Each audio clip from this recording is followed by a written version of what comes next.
It happened during the most important video call of my career. I was pitching a cybersecurity package to a client so big, their name alone carried weight in boardrooms across the country.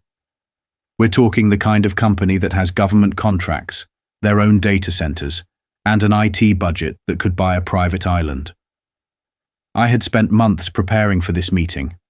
Every slide, every number, every scenario accounted for. And right when I started walking them through a vulnerability matrix I designed myself, everything stopped. My screen froze, the audio cut. The client's face, once nodding along in understanding, was now frozen in the kind of unflattering still frame you only see in memes. I tried to recover, babbling about connectivity issues while silently screaming inside. Then it happened again. And again. 3 times in the span of 15 minutes. The final time, I could see the disappointment in their eyes as they closed the call. No email. No follow-up. Just a polite brush-off that said everything without saying a word. We're moving on. My hands were shaking, not from anger, but from that rare mix of fury and disbelief. This wasn't just a dropped call. This was a $60,000 opportunity flushed down the drain.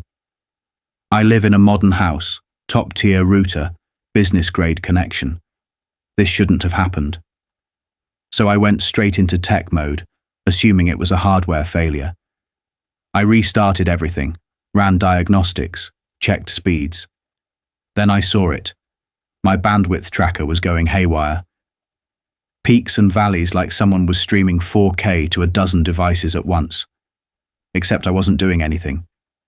My cloud backups weren't running. No downloads. Just an absurd, unexplained data surge pounding my connection into the ground. I checked the devices connected to my network. And that's when things got weird. There were names I didn't recognize. Device IDs I had never seen before. Not 1, not 2, but 9. 9 unknown devices, all drawing bandwidth. My first thought? Maybe a neighbor somehow got my Wi-Fi password. Unlikely, but not impossible. Then I noticed something. Each of those rogue connections had a similar MAC address pattern. All of them shared a prefix. They weren't random devices. They were part of a system. And the location trace? Every single one pinged from one place, my roof. Now I don't know what kind of person you are, but when I realize something's been stuck on my house without my knowledge, my blood runs cold. My roof is supposed to protect me, not play host to a rogue internet circus. I grabbed my ladder, marched outside like a man on a mission, and climbed up, expecting maybe a bird's nest tangled in the wiring, or worst case, some contractor's leftover junk. But what I saw made me grip the gutter so hard I thought it would rip clean off. 3 massive Wi-Fi repeaters. Not your off-the-shelf kind either. These were professionally installed, bolted down, wired in, blinking like they were proud of themselves, humming softly as they drained my internet. I crouched there in disbelief. This wasn't a prank. This was a setup. Someone had installed an entire extension of network infrastructure on top of my home, without my consent, without my knowledge, without a single knock on my door. And at that moment, squatting on my shingles in the sun, I realized something deeper than just being mad. This wasn't just about internet. This was about control. The funny thing about living in a clean-cut HOA neighborhood is that everything seems perfect. Everyone waves. The lawns are mowed like they're auditioning for a golf commercial. You'll see pastel mailboxes, seasonal wreaths, kids' chalk drawings on the sidewalk. But behind those smiles, there's a hidden network of passive aggression more powerful than any broadband signal. And right at the top of it all, presiding over this kingdom of faux friendliness and petty power, was Karen. Not a nickname. That's her actual name. Karen Davenport, HOA president for the past 6 years, self-appointed guardian of neighborhood aesthetics, and the kind of person who files formal complaints about garden gnomes because they disrupt visual harmony. She sends out newsletters that read like legal threats, organizes mandatory trash bin alignment seminars, and treats the HOA bylaws like scripture. You so much as leave your hose coiled the wrong way, and you'll find a citation printed in Comic Sans taped to your front door. So you can imagine my mood when I marched into the HOA office, phone in one hand and a folder of screenshots in the other. I didn't knock. I didn't need to. Karen sat behind her little desk, surrounded by dusty trophies for Best Holiday Decorations and Cleanest Block 2019, wearing one of those cardigans that looks like it smells like lavender and authority. She smiled at me before I even spoke. That smile. The one that says, "I've already won whatever argument you're about to start." I slammed the photos on her desk and asked, as calmly as I could manage, "Why the hell is there unauthorized equipment bolted to my roof?" She didn't even blink. She just nodded like I'd asked her if the community pool was open. "Oh yes, you were selected for our new Community Connectivity Enhancement Program," she said, as if this were some kind of honor. I told her I never agreed to anything, never saw any documents, never gave permission for so much as a single screw to go into my shingles. That's when she reached under a pile of outdated brochures and slid out a wrinkled piece of printer paper. It was a notice, dated 3 months ago. A generic paragraph stating that the HOA would be exploring community connectivity upgrades via distributed hardware nodes, whatever that meant, with a footnote saying some homes may be temporarily utilized. No signature, no consent form, no delivery. Turns out it had been pinned to the community bulletin board behind the HOA office, a board I didn't even know existed until that day, next to the dumpsters. According to the bylaws, Karen said with a voice so smug it should be illegal, lack of written objection within 14 days is considered passive consent. I stared at her. She really believed this counted. She really thought that hiding a notice next to trash bins somehow gave her the right to use my house like a utility pole. I asked her one final time, "Did you get explicit permission from me, in writing, to install anything on my property?" She gave that little chuckle people do when they think they're smarter than you. "You're our tech guy, Eli. You'll be fine." She had no idea what kind of tech guy I really was, but she was about to find out. Karen thought she was dealing with your average neighborhood tech hobbyist.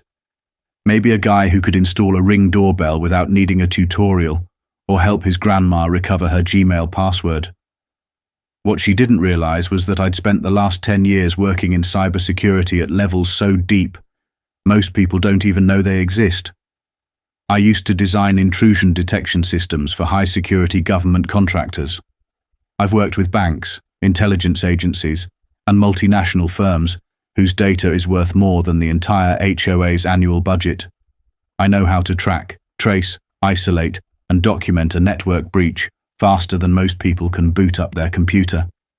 So when Karen smiled at me like I'd just won a tech support lottery, she wasn't just underestimating me.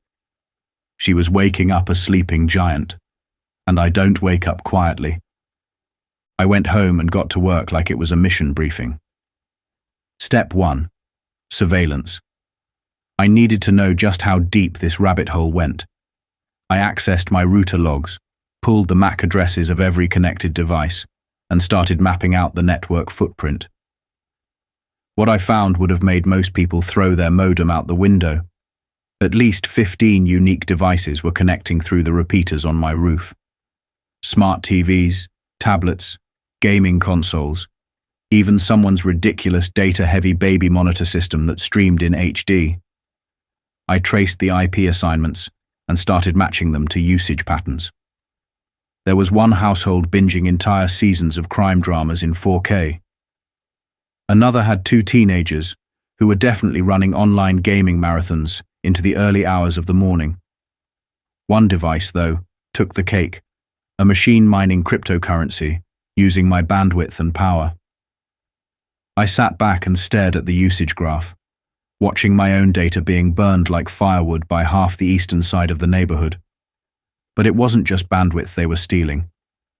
I dug deeper into my home's smart energy monitoring system, and what I saw made my jaw clench. The repeaters weren't powered by their own lines. They had been wired, deliberately, surgically, into my main electrical circuit. Not through a regular outlet. No, this was hardwired. Someone had tapped into my panel, spliced the lines, and ran them up through the roof. They had bypassed my breakers entirely, which meant that every single byte of data being used was being powered by my electricity.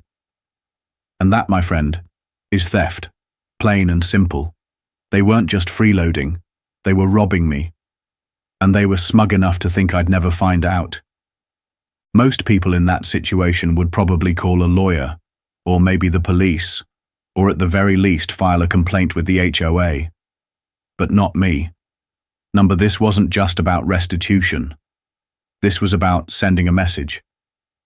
They wanted free Wi-Fi. Fine. I was about to give them the most expensive free Wi-Fi they'd ever seen. I launched what I called Operation Payback. First, I created a splash page, designed to look exactly like a legitimate network login from a premium internet provider. Clean, corporate, sleek. I even gave it a name that sounded like it came from a Silicon Valley startup, Skylink Ultra. The page looked official, trustworthy, and, most importantly, boring. Just another one of those updated terms of service messages no one ever reads. But buried in the fine print, in the middle of the third paragraph of legal gibberish, was the clause that made the magic happen. By continuing to use this network, you agree to bandwidth usage fees at a rate of 27 cents per megabyte after an initial daily allowance of 50 megabytes. Now, I controlled the network. I controlled the splash page. I controlled the traffic. So the moment any of these freeloaders tried to connect to their stolen Wi-Fi, they were greeted with my beautifully passive-aggressive login screen. Most people clicked agree without thinking. Within the first 24 hours, I had 11 logged acceptances, complete with device IDs, timestamps, and usage agreements. That was all I needed. I set up automated invoices linked to a fresh LLC I created just for the occasion. Data Grid Utility Services. It sounded real, official, boring. The kind of company no one questions. I even bought a domain, slapped a quick placeholder website together, and routed all billing emails through it. First wave of invoices went out the next morning. $50 here, $100 there. Small amounts. Just enough to make people wince. Enough to get their attention. And to really hammer it in, I sent a premium invoice directly to the HOA treasurer, Harold. $186.42 for excessive evening data usage and extended device connectivity. He paid it, without a word, without questioning the source. That told me everything I needed to know. But the moment that truly made my week, when Karen herself received an invoice, $2,129.33. Her reaction was exactly what I hoped it would be. She didn't come after me. She didn't suspect I had anything to do with it. No, she assumed the HOA had accidentally enrolled in some predatory internet provider program without her knowledge. She marched into the office, slapped the invoice on Harold's desk, and demanded an emergency investigation into unauthorized service vendors. I watched it all unfold through a repeater cam I'd discreetly set up during my inspections. Karen was furious, ranting about how this could lead to litigation, demanding that Harold pull the contract, and insisting that she had final say over any community tech initiative. It was chaos. Beautiful, hilarious chaos. And I hadn't even touched the power switch yet. Predictably, the HOA wasn't about to take this lying down. Once they realized something was going wrong, though they still had no clue what, they did what petty bureaucrats always do when they feel their grip slipping. They retaliated. I woke up one morning to 3 letters taped to my front door. Not mailed. Not dropped in the box. Taped. In bold red font, like I was some kind of public threat. The first was for unauthorized rooftop infrastructure. The second accused me of non-compliant electrical routing, which was ironic, considering they were the ones who hired the contractor who did the wiring in the first place. And the third? That one was my favorite. Public endangerment through unregulated antenna deployment. It sounded like I had built a rogue weather tower instead of having their illegal equipment attached to my roof. I laughed, not out of humor, but because it was just so wildly ridiculous that it looped back around to being hilarious. I wasn't worried. I was energized.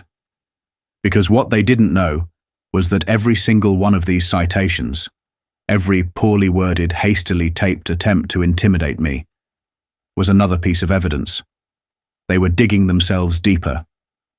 So I went quiet. I didn't argue. I didn't respond. I just documented everything. Meanwhile, behind the scenes, I was preparing my next move. Because if they thought a few angry letters were going to make me pull the plug, they had no idea what they were in for.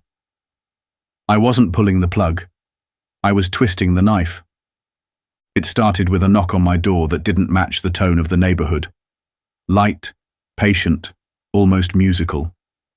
When I opened it, I was greeted by the one neighbor I hadn't expected to get involved, Ms. Penelope Baxter.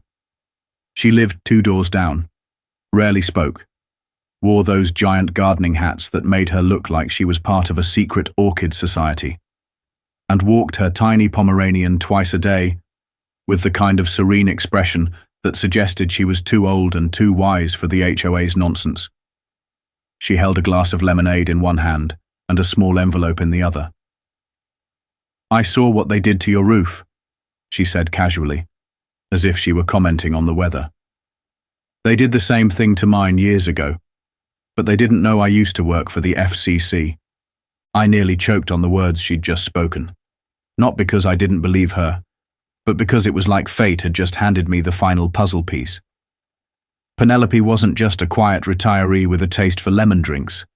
She was a retired federal compliance officer who had spent over 30 years auditing unlicensed communications hardware, unauthorized installs, and frequency violations for the government. She smiled at my stunned face, took a sip of her drink and said, "You got any logs or schematics?" I didn't just invite her in. I practically rolled out a red carpet. We sat in my office, surrounded by monitors, cables, and enough technical readouts to make a data analyst cry tears of joy. Penelope was sharp, razor sharp. In minutes, she was flipping through my documentation, like she'd never left the job, reviewing MAC address logs, analyzing power draw charts, checking installation patterns against FCC regulations I hadn't even thought to consider. And her verdict: this entire setup violates at least 4 federal codes. If they filed paperwork, it was fraudulent. If they didn't, it's criminal. She wasn't even mad. She was excited, like someone finally handed her the crossword puzzle from hell and said, "Have fun." With her help, I drafted a formal complaint, not just to the HOA, but to the actual FCC. We laid out everything: the unauthorized hardware mounted on private property, the unlicensed repeaters, the hijacking of my electrical supply, the lack of resident consent, the retaliatory citations. We attached photos, timestamps, logs, everything. But government agencies take time, and we both knew that. So while the paperwork made its way through the channels, we decided to stir the pot a little more. That's when I coded what I now consider my personal masterpiece, a firmware injection program designed to force every repeater into a 6-minute reset loop. Nothing fancy. Every 6 minutes, the repeater would drop connection, reset, reconnect, and log the cycle. It wouldn't trigger any alarms, and it wouldn't damage the hardware. It would just create chaos. Kids lost progress in online games. Streams dropped mid-show. Zoom meetings ended in frozen frustration. But I didn't stop there. Oh no. I embedded an audio file into the firmware reset, one that played over the network speakers on reboot. A pleasant robotic voice that said, "Network interruption. Please contact your provider." The reactions were instant and priceless. Neighborhood group chats erupted with speculation. Was it the internet company? A virus? A targeted cyber attack? Karen, of course, had to chime in with a community-wide email calling it a potential digital terrorist event, claiming the HOA was taking steps to investigate and secure the network. She was completely convinced this was the fault of the shady provider she believed the HOA had somehow mistakenly partnered with. She even tried to throw Harold under the bus, accusing him of mismanaging vendor agreements. Meanwhile, Harold was just trying to figure out how to cancel a $2,000 invoice without admitting he paid it in the first place. What made it even more fun was how I stayed completely invisible, anonymous, yet omnipresent. I joined a few of the local forums under a fake name just to stir things up. One post claimed the disruption was caused by solar flares. Another blamed it on 5G towers and electromagnetic poisoning. My personal favorite. One woman suggested the outages were divine punishment for the HOA's moral decay, whatever that meant. I didn't even have to do anything anymore. The neighborhood was eating itself alive. But I wasn't done, not even close. The HOA, in their infinite wisdom, decided to hold a closed-door emergency meeting to resolve the vendor crisis. No residents allowed. Held at night, doors locked, hush-hush. But they forgot one tiny little thing. The repeaters. Still connected to my network, which meant I still had access. I patched into the signal, rerouted it through my local drive, and watched the entire meeting play out like it was a live-streamed sitcom. I sat at my kitchen table, snacking on popcorn, while the board descended into total meltdown. Karen was yelling about digital terrorism. Harold was frantically defending himself with half-baked excuses, and another board member suggested tearing down the entire network infrastructure before someone filed a lawsuit. And then it happened. Karen mentioned my name. Loudly. She accused me, by name, of sabotaging the community, being digitally hostile, and warned that I might be trying to undermine the neighborhood from within. That was the moment I hit record. Not just for myself, but because I knew there were people out there, residents, quiet ones, fed-up ones, who were tired of the HOA's games, but needed to see what was happening behind closed doors. I streamed the meeting to a small invite-only group, made up of neighbors I'd quietly vetted, people who had reached out, suspicious of the sudden bandwidth fees, the glitchy connections, the nonsense citations. Within minutes, word spread. Dozens of people joined the stream, listening, watching, screenshotting everything. The shift was immediate. Karen went from confident tyrant to a desperate bureaucrat trying to plug holes in a sinking ship. The trust she'd built through years of petty control and pastel-colored charm collapsed in a matter of hours. And while she was pointing fingers and trying to save face, Penelope was sitting next to me on the couch, sipping lemonade like it was a glass of victory. "They really don't know who they're dealing with," she said, shaking her head. She was right. They didn't. But they were about to learn. The repeaters were still on my roof, still blinking away like nothing had happened, still running on my electricity, still funneling chaos into half the homes in the neighborhood. But I knew their time was up. The infrastructure I had hijacked and turned into a trap had done its job. The splash page had captured their consent. The invoices had been paid. The network crashes had driven residents to the brink of madness. The secret recordings had shattered the illusion of HOA unity. It was time to end it all with a bang, not a whimper. But I wasn't going to just unplug them. I wanted to leave behind a digital monument. One last twist of the knife.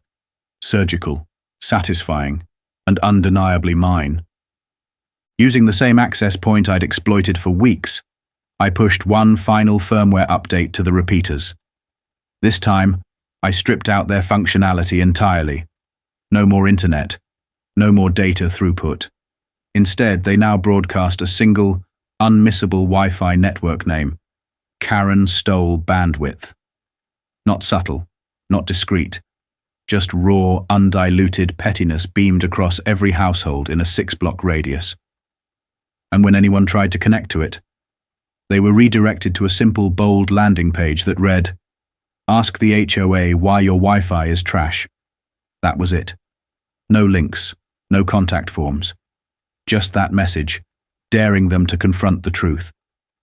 The reaction was volcanic. Screenshots popped up on neighborhood forums within minutes. People were snapping photos of the Wi-Fi list on their phones, posting captions like, "Who did this?" and "Legend." A few neighbors thought it was a prank. Others, already aware of the HOA's shady dealings, immediately knew what it meant. Within hours, the message had spread further than any HOA newsletter ever had. My email inbox, well, my burner account, exploded with messages from residents. Some wanted help fixing their internet. Others just wanted to know how I pulled it off. One guy sent a picture of Karen's face next to his laptop screen with the caption, "Not all heroes wear cardigans." Karen, of course, lost her mind. She called an emergency meeting of the HOA board. Again. But this time the board didn't respond with the same loyal groveling she was used to. 2 of them had stopped replying to her emails entirely. Harold was still nursing his pride after the invoice incident. And the others?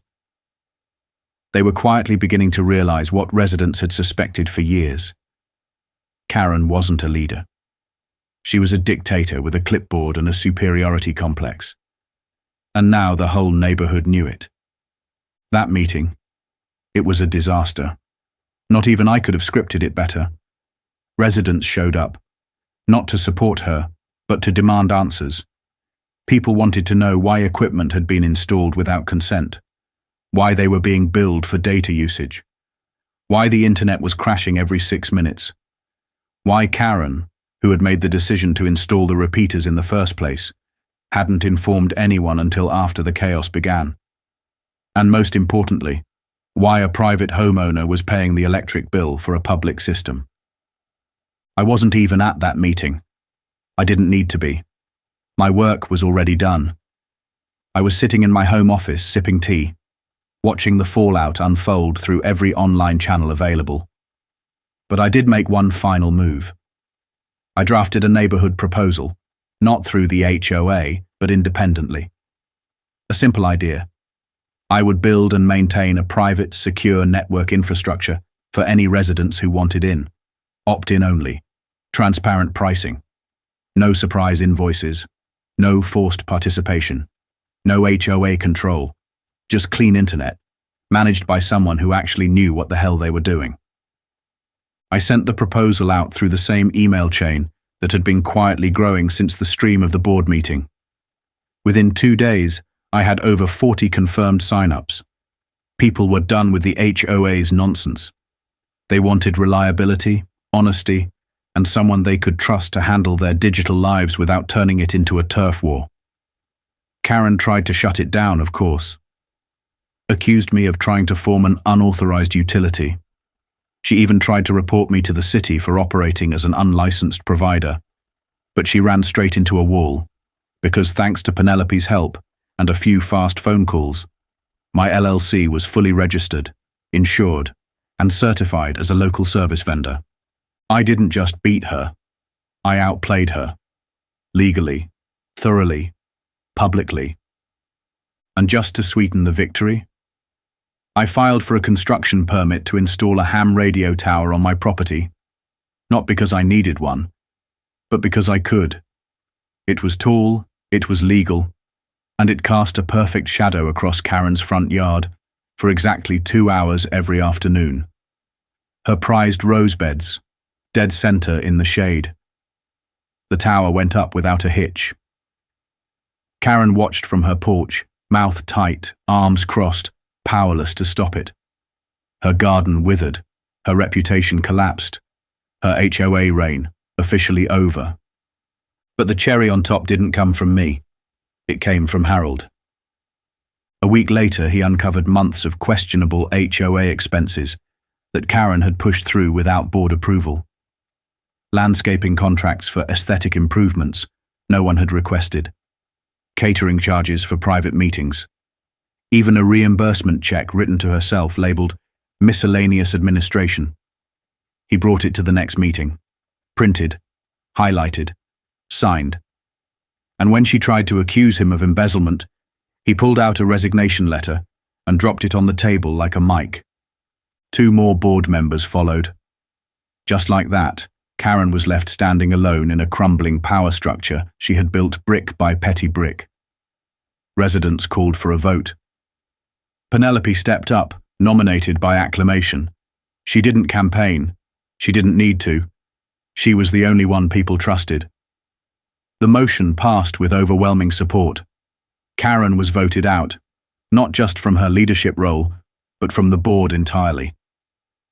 That weekend, I finally climbed up on the roof and removed the repeaters myself.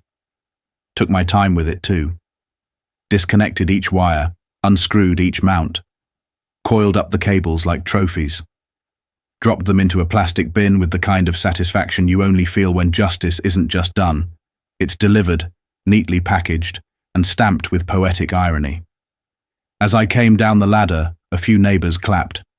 One brought me a pie. Another handed me a bottle of wine. Someone had even made a t-shirt that said, Team Wi-Fi Justice. I didn't ask questions. I just smiled.